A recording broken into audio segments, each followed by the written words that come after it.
Hello friends, एक बार फिर आप सभी का स्वागत है आपके अपने चैनल टैली ह्यूमन इंस्टीट्यूट पर, जहां पर हम टैली सॉफ्टवेयर, अकाउंट एवं जीएसटी से रिलेटेड नॉलेजेबल और प्रैक्टिकल वीडियो को शेयर करते हैं। सो गाइस, आज का जो वीडियो है, जो टॉपिक है बहुत इंपॉर्टेंट और प्रैक्टिकल वे में हम सारे टॉपिक को लेके चलेंगे, जिसमें हमें सीखना है कि how to file final GSTR 1 under QRMP scheme. QRMP scheme के अंतर्गत क्वार्टर 4 जनवरी से मार्च तक के क्वार्टर की हमने रिटर्न फाइनल जो जीएसटीआर 1 है वो हमें कैसे फाइल करना है। फाइनल यहाँ पे वर्ड क्यों यूज करा है, क्योंकि जनवरी और फरवरी में आपने क्या करा, आईएफएफ फाइल किया। आईएफएफ क्या है? इनवॉइस फर्निशिंग फैसिलिटी, जिसके अंतर्गत क्या होता है कि आप अपनी सेल के इनवॉइसेस को अपलोड करते हो और जो आपका बायर है उसके 2A या 2B में रिफ्लेक्ट होने लगता है, जिससे कि वो आईटीसी को क्लेम कर लेता है। तो आईएफएफ वैसे तो आपके लिए क्या है कि ऑप्शनल है, आपको जरूरी नहीं है कि फाइल करना ही करना है। जो अब मेन मार्च में आके जो दिक्कत आ रही है लोगों को, वो ये आ रही है, वो ये कह रहे हैं कि भैया हमने जनवरी फरवरी के कोई इनवॉइस रह तो नहीं गए, या हमने जनवरी फरवरी के इनवॉइस मार्च में तो नहीं दाखिल करने हैं, या और भी बहुत से कंफ्यूजन आ रहे हैं जनवरी फरवरी को लेके। तो मैं आपको यहाँ बताना चाहूंगा कि भैया जनवरी और फरवरी की आईएफएफ है तो ऑप्शनल, पर आप इसको ऑप्शनल समझ के ना चलें। कानून की निगाह में कोई मैंडेटरी नहीं है, पर आप अकाउंट की निगाह में इसको मैंडेटरी समझ के ही चलें। क्यों समझ के चलें? क्योंकि आईएफएफ आया क्यों है? आईएफएफ इसलिए आया भैया जिससे कि आप अपने इनवॉइसेस को अपलोड कर दो, सेल के इनवॉइसेस को, और आपका जो बायर है जिसने आपसे गुड्स खरीदा उसको 2A और 2B में रिफ्लेक्ट हुआ है, जिससे कि प्रॉपर आईटीसी को क्लेम कर सकें। क्योंकि रूल 36(4) ऑलरेडी लागू हो चुका है, जिसके अंतर्गत क्या है कि आपके 2B में या 2A में जब तक आईटीसी रिफ्लेक्टेड नहीं होगी तब तक आप उसको क्लेम नहीं कर सकते। तो भैया एक तरीके से मैंडेटरी है ना, आपको अगर व्यापार स्मूथ चलाना है तो आप आईएफएफ में जनवरी फरवरी के इनवॉइसेस को अपलोड करना चाहिए था, जिससे कि आपका बायर आईटीसी को क्लेम कर सकेगा। पर इन केस अगर ना भी अपलोड हुए हो, और अगर अपलोड हुए हैं तो उनको चेक कैसे करें कि हमारे कितनी वैल्यू के अपलोड हो चुके हैं, कितनी वैल्यू के अपलोड नहीं हो चुके हैं। या कुछ लोगों को ये कंफ्यूजन है कि भैया मार्च की रिटर्न में पहले एक्सेल में उसको सीएसवी में एक्सपोर्ट करो, फिर जनवरी फरवरी के जो इनवॉइस हमने अपलोड करे उनको डिलीट करो, फिर उसकी जेएसएन फाइल को बनाओ, फिर अपलोड करो। ठीक है, तो ये सारी चीज़ों को हम देखेंगे आज की इस वीडियो के अंदर। साथ के साथ हमें B2C के डिटेल की भी जो है अपलोड करनी है, HSN समरी को भी अपलोड करना है, और डॉक्यूमेंट समरी को भी अपलोड करना है। सारा कुछ करना है, पर बहुत सिंपल है। टैली प्राइम सॉफ्टवेयर के साथ काफ़ी सिंपल है। तो मैं आपको 1 बाय 1 सारी चीज़ों को बड़ी आसानी से फटाफट से समझ लेंगे। इसके लिए हमें 2 चीज़ों को ओपन करना पड़ेगा, एक टैली सॉफ्टवेयर को और साथ के साथ जीएसटी पोर्टल को। तो मैं आपको लेके चलता हूँ जीएसटी पोर्टल पे। सबसे पहले हम जो मिलाएंगे वो ये मिलाएंगे कि जनवरी और फरवरी का कोई इनवॉइस हमारा रह तो नहीं गया जो हमें मार्च में अपलोड करना है, और अगर सारी अपलोड हो चुकी हैं तो हमें मार्च की जीएसएन फाइल को कैसे बनाना है, डॉक्यूमेंट समरी को कैसे चढ़ाना है, और साथ के साथ HSN समरी को हमने कैसे चढ़ाना है। बड़ा सिंपल सा फंडा है। तो पोर्टल पे आ गए। पोर्टल पे आने के बाद हमने क्या करा, ये भैया सर्विसेज का ऑप्शन है। सर्विसेज के ऑप्शन में आप आए, आपको कंफ्यूज होने की जरूरत नहीं है, क्योंकि मैंने भी देखा कि कुछ लोग ये बता रहे हैं कि भैया आप पहले क्या करो, एक्सेल फाइल को एक्सपोर्ट करो टैली से, या सीएसवी फाइल को एक्सपोर्ट करो, उसमें से जो है जनवरी फरवरी के इनवॉइसेस को डिलीट करो, फिर भैया उसको जो है जेएसएन फाइल बनाओ, फिर उसकी अपलोड करो। इतना काम नहीं लेना, इतनी टेंशन नहीं लेनी अपने को। अपन आए रिटर्न के अंदर, रिटर्न में आने के बाद हमने आना है tax liability and ITC comparison वाले कॉलम के अंदर। इसमें हम आ जाएंगे और इसको हम कर लेंगे ओपन, क्योंकि यहीं पे आपका कंपैरिजन टूल बनके तैयार है। जो आपने जनवरी और फरवरी के अपलोड किए होंगे जीएसटीआर 1 में, जो भी आईएफएफ में जो आपने इनवॉइसेस की जो डिटेल भेजी होगी, वो आपको यहाँ पे आपके वैल्यू, उनकी टैक्स की वैल्यू आपको मिल जाएगी। सो बहुत सिंपल सा फंडा है। तो यहाँ पे हम आ गए भैया। ठीक है, अब देखिए जनवरी और फरवरी के ये जो है मेरी इतनी वैल्यू, ये वैल्यू है, ये टैक्स की वैल्यू है, ये सेल की वैल्यू नहीं है। टैक्स की वैल्यू जो है यहाँ पे मेरी जीएसटीआर 1 के अंदर आ रही है, और यहाँ पर जो है 3B के अकॉर्डिंगली 0 है। मतलब क्या है, देखो मैं आपको ऊपर दिखा देता हूँ। ये कंपैरिजन टूल है किसका, एज पर जीएसटीआर 1 एंड एज पर जीएसटीआर 3B। 3B हमने फाइल नहीं किया क्योंकि क्यूआरएमपी में, क्यूआरएमपी के अकॉर्डिंगली आपको 3B क्वार्टर एंड पे फाइल करनी है, और ये जीएसटीआर 1 मतलब आईएफएफ मैंने ऑलरेडी फाइल कर दी थी।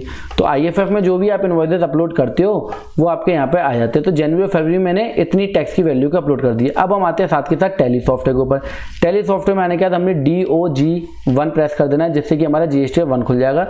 या स्लोली बताता हूँ। डिस्प्ले में आए, डिस्प्ले में आने के बाद जीएसटी रिपोर्ट में आए, जीएसटी रिपोर्ट में आने के बाद 1 आपने जीएसटीआर 1 को ओपन कर दिया।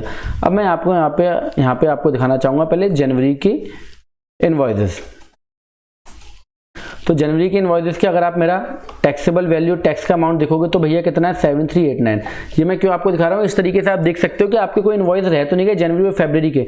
तो जनवरी के मेरे कितने हैं, टैक्स की वैल्यू कितनी है, 7389। मैं यहाँ पे आके देख लेता हूँ। तो यहाँ पे भी मेरी जनवरी की वैल्यू कितनी है, 7389। मतलब मेरे जनवरी के सारे इनवॉइसेस अपलोड है। ठीक इसी तरीके से मैं क्या करूँगा, फरवरी के भी देख लूंगा भैया। तो फरवरी के मैंने ये ओपन कर ली। फरवरी की जब मैंने ओपन करी तो मेरी टैक्स की अमाउंट टोटल कितनी बैठ रही है, टैक्स की अमाउंट मेरी बैठ रही है 90,954 और ये IGST CGST में अलग अलग यहाँ पे बाइफरकेट होके आया हुआ है। तो 90,954 90,954। तो यहाँ पे मैं आ जाता हूँ, फरवरी में मेरी भैया मैच कर रही है।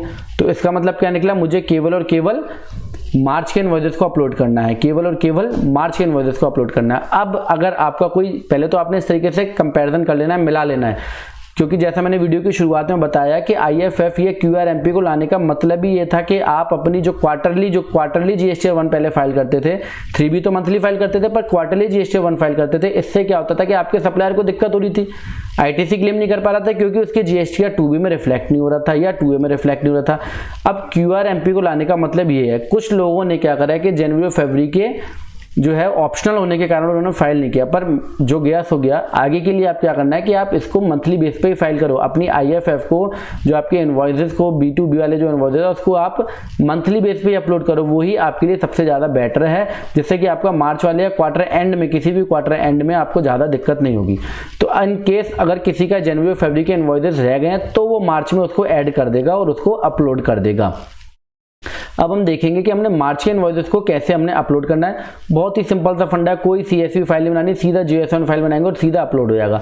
अब मार्च में हमें क्या क्या करना है, मार्च में हमें एक तो B2B की डिटेल अपलोड करनी है, एक B2C की, वो B2C की कहाँ से होगी, जनवरी टू मार्च तक की होगी, ठीक है, और एक आपकी HSN समरी, डॉक्यूमेंट समरी, और डेबिट नोट और क्रेडिट नोट ऑलरेडी आपने IFF में उनको फाइल किया होगा। तो यहाँ पे अगर मैं देखूँ तो मेरी यहाँ पे जो है B2C का मेरा यहाँ पे कोई भी डाटा नहीं था, मेरा टोटली जो है वो B2B की सेल है। सो गाइस, हमने जनवरी और फरवरी को तो हमने चेक कर लिया। अब हम जो है सीधा अपने आएंगे मार्च के ऊपर, ठीक है भैया। ओके, सो मार्च की मैं यहाँ पे GST-1 को ओपन कर लेता हूँ, 1/3/21 से लेके और 31/3/21 तक की। तो ये मेरी मार्च की GST-1 जो है वो ओपन होगी। मार्च की GST-1 जब मैंने ओपन की तो मेरी B2C की, यहाँ पे जो मेरा जिस तरीके का जो क्लाइंट है उसकी B2C की सप्लाई नहीं है। इनकेस अगर आपकी B2C की सप्लाई है तो आप B2C को अपलोड कर दोगे, और जनवरी से मार्च तक की उसको कैसे अपलोड करोगे ये मैं अभी आपको बताने वाला हूँ।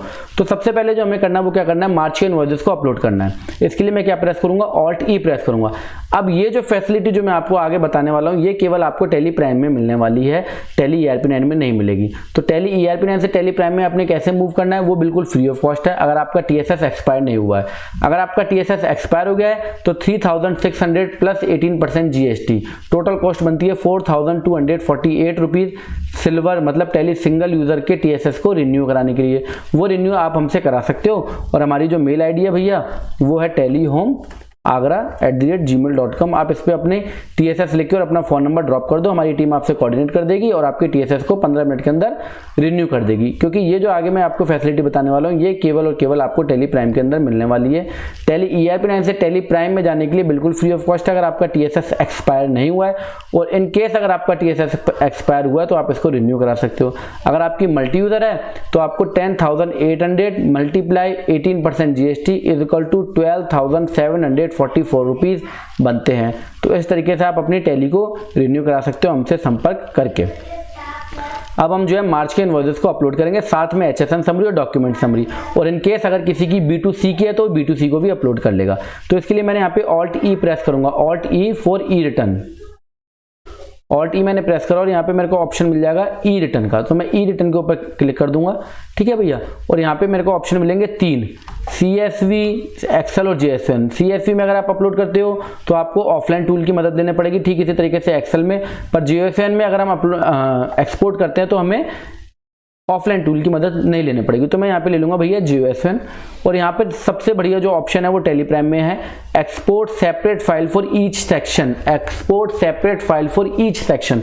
तो हमें मार्च की हमें कौन से इनवॉइसेस अपलोड करने हैं, B2B, B2C तो चलो हमें जनवरी से मार्च तक के करने हैं, पर अगर मैं पर्टिकुलर मार्च की बात करूँ तो मेरे को B2B के इनवॉइस अपलोड करने हैं, HSN समरी, डॉक्यूमेंट समरी, और जनवरी से मार्च तक की B2C, जनवरी से मार्च तक की HSN समरी, और जनवरी से मार्च तक की डॉक्यूमेंट समरी। तो मैं इसको करूंगा export separate file for each section, ये मैंने कर दिया यस। देन इसके बाद हमारे पास ऑप्शन आता है कि हमें डाटा कहाँ पे पहुंचाना है, तो मैं लूंगा सिलेक्ट फ्रॉम ड्राइव, ठीक है। सिलेक्ट फ्रॉम मैंने ड्राइव लिया और मैं इसको डेस्कटॉप पे मैंने एक फोल्डर बना रखा है डायमंड IFFF के नाम से, और मैं यहाँ पे इसको कर दूंगा एक्सपोर्ट, और यहाँ पर एक ऑप्शन मेरे पास आएगा एक्सपोर्ट डॉक्यूमेंट समरी, तो मैं इसको करूंगा नो, क्योंकि मेरे को जो डॉक्यूमेंट समरी लेनी है वो जनवरी टू मार्च तक की लेनी है। तो मैंने इसको कर दिया नो, और मैंने इसको कर दिया सेंड करते हुए एक्सपोर्ट कर दिया। तो भैया ये मेरी हो गई एक्सपोर्ट, और मैं आपको फोल्डर खोल के एक बार दिखा देता हूं। तो ये मेरी डायमंड IFF का मैंने जो फोल्डर बना रखा था वो मेरा ये फोल्डर है, एक्सपोर्ट हो गया। B2B मार्च के महीने की और HSN समरी और मार्च के महीने की एक्सपोर्ट हो गई है, जबकि HSN समरी से मेरे को मतलब नहीं है, तो मैं इसको क्या करूंगा, डिलीट कर दूंगा। ये मैंने डिलीट बटन दबाया और इसको कर दिया डिलीट। अब बात आती है HSN समरी, डॉक्यूमेंट समरी और B2C वाली डिटेल की। तो उसके लिए हम दोबारा से टैली के ऊपर आएंगे और यहाँ पे अब हम ओपन करेंगे जनवरी से लेके मार्च तक की। ये मेरी जनवरी से मार्च तक की पूरी आ गई। अब इसमें क्या है कि मेरी जनवरी से मार्च तक की पूरी B2B B2C सब ओपन हो गई है। तो मैं अब इसको एक्सपोर्ट करूंगा और इसमें से मुझे कौन कौन सा डाटा लेना है, B2C, ध्यान से सुनना वीडियो को तभी समझ में आएगी। B2C, HSN summary, document summary. पर B2C मेरे क्लाइंट की आप देख रहे हो यहाँ पे नहीं है, पर अगर आपकी होगी जरूरी थोड़ा, मेरी नहीं है तो आपकी भी नहीं होंगे भैया। अगर आपके होंगे तो आप यहाँ B2C वाले में आपकी अमाउंट हो रही होगी और वो भी आपकी जो है एक्सपोर्ट हो जाएगी। तो अब हम इसको एक्सपोर्ट करते हैं और इसमें जो हमारी काम की चीज वो क्या है, दोबारा रिपीट कर दूं, B2C जनवरी से मार्च, HSN समरी जनवरी से मार्च और डॉक्यूमेंट समरी जनवरी से मार्च। और मार्च की जो मेरी इनवॉइस की डिटेल थी वो मैंने ऑलरेडी एक्सपोर्ट कर दी है। तो मैं अगेन Alt E प्रेस करूंगा और यहाँ पे मैं फिर से ले लूंगा JSON फाइल और export separate file for each section, export separate file for each section करा यस। और यहाँ से मैंने जो फोल्डर जो मैंने बाहर बना रखा है डेस्कटॉप पे, उस फोल्डर को मैं सेलेक्ट कर लूंगा डायमंड IFF। और ये भैया अब यहाँ पे जो इंपॉर्टेंट फंक्शन है वो ये है एक्सपोर्ट डॉक्यूमेंट समरी, मैं इसको करूंगा यस। ये मैंने करा यस और Ctrl A प्रेस कर दिया और देन एंटर प्रेस कर दिया। तो मेरी ये हो गई सारी डिटेल बाहर सेंड। अब हम अपने फोल्डर पर चलते हैं और देखते हैं कि वहां पे काम की डिटेल मेरी कौन सी है। तो मैं यहाँ पे आपको दिखाना चाहूंगा कि भैया देखो, एक तो B2B जनवरी से मार्च तक की हो गई है, तो ये मेरे काम की नहीं है क्योंकि जनवरी और फरवरी की मैंने IFF फाइल कर दी। और IFF फाइल करने का रीजन क्या था वो मैंने आपको वीडियो में एक्सप्लेन जो है कर दिया। अब B2B मार्च वाली ये मेरे काम की है, इसको मैं लूंगा। डॉक्यूमेंट समरी मेरे काम की है, इसको मैं लूंगा। HSN समरी मेरे काम की है, इसको मैं लूंगा। ठीक इसी तरीके से आपकी जो B2C की भी अगर सेल होगी तो वो भी आपकी एक्सपोर्ट होगी। तो इसमें जो सबसे ऊपर वाली फाइल है भैया, मैं इसको मार दूंगा डिलीट। ये मैंने क्या कर दिया, डिलीट कर दिया। अब मैं सारी फाइलों को अपलोड कर दूंगा। इसके लिए मैं आया अपने पोर्टल के ऊपर। पोर्टल पे आने के बाद मैंने आया डैशबोर्ड के ऊपर और अब हम आएंगे रिटर्न के फोल्डर के ऊपर, फाइल रिटर्न। सिंपल से तरीके से आपको कोई भी CSV फाइल करने की जरूरत नहीं है, कोई बिलों को डिलीट मारने की जरूरत नहीं है, थोड़ा सा बस दिमाग लगाने की जरूरत है। फाइनेंशियल ले लिया 2021 और यहाँ पे हमने ले लिया मार्च, और मार्च लेने के बाद जो है हमारे पास यहाँ पे ऑप्शन मिल जाएगा GST1 क्वार्टरली फाइल के लिए। ठीक है भाई, तो हम यहाँ पे ले लेंगे प्रिपेयर ऑफलाइन। और मैं आने वाली वीडियो में आपको 3B कैसे फाइल करनी है क्वार्टरली QRMP वालों में, कैसे प्रॉपर ITC क्लेम करनी है वो भी मैं आपको आने वाली वीडियो में बताऊंगा। चूज फाइल हमने यहाँ से कर लेना है और चूज फाइल हमने करने के बाद जो है हमारा जो डेस्कटॉप के ऊपर फोल्डर था उस फोल्डर पे हम आ जाएंगे। वो फोल्डर मेरा ये रहा और यहाँ पे मैं 1 बाय 1 करके इनको अपलोड कर दूंगा। ये मैंने पकड़ा और ये कर दिया मैंने अपलोड। ठीक है, ऐसे मैं सेकंड टाइम दोबारा चूज फाइल करूंगा और अब मैं क्या कर दूंगा भैया, अपलोड डॉक्यूमेंट समरी। ये मैंने एंटर प्रेस करा, ये मेरी हो गई डॉक्यूमेंट समरी अपलोड। इसके बाद मैं दोबारा से चूज फाइल के ऊपर क्लिक करूंगा और फिर मैं इसके बाद क्या कर दूंगा भैया, HSN समरी को अपलोड कर दूंगा। तो अब आप देखेंगे तो भैया मैंने यहाँ पे 3 चीजें अपलोड कर दी, एक B2B मार्च की, एक B2B मार्च की और एक HSN summary January to March और एक document summary January to March. Debit note मेरा कोई है नहीं, क्रेडिट नोट कोई है नहीं और B2C की कोई सप्लाई नहीं है। तो ये मैंने सब अपलोड कर दी और ये जो है करीब 15 मिनट का समय लेगी और ये जो है मेरे सारे इनवॉइसेस वहाँ पे आ जाएंगे। तो मैं एक बार बैक टू फाइल रिटर्न आ जाता हूँ और थोड़ी देर बाद जो है इसको मार्च में 2021 में और मार्च में आके चेक कर लेंगे तो हम देखेंगे कि हमारे जितने भी इनवॉइसेस थे वो सारे के सारे अपलोड हो गए होंगे। तो इसके लिए मैं थोड़ी देर के लिए वीडियो को पॉज कर दूंगा। बाकी अगर थोड़ा सा मैं आपको दोबारा से समझाना चाहूँ तो समझा भी सकता हूँ जिससे कि आपको प्रॉपर वीडियो में पकड़ बन जाए।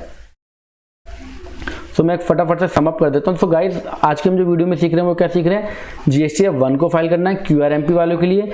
इसमें मेन जो प्रॉब्लम आ रही थी वो ये है कि जनवरी और फरवरी के इनवॉइसेस को हमने कैसे चेक करना है। तो वो मैंने आपको बता दिया कि आप टैली में जन की पर्टिकुलर खोलो GST1, फिर फेब की पर्टिकुलर GST1 खोलो और साथ के साथ आप GST के सर्विसेज में जाके कंपेरिजन टूल को ओपन कर लो। कंपेरिजन टूल में आपने जो भी IFF में इनवॉइसेस अपलोड करे होंगे वो अगर आपके टैली से मैच कर रहे हैं तो इसका मतलब आपका कोई भी इनवॉइसेस नहीं रह रहा है, और अगर वो टैली और जीएसटी पोर्टल के डाटा में मिसमैच आ रहा है तो आपके इनवॉइसेस रह रहे हैं, आप इनवॉइसेस को मार्च की जीएसटी 1 में ऐड करते हुए उनको अपलोड कर दोगे।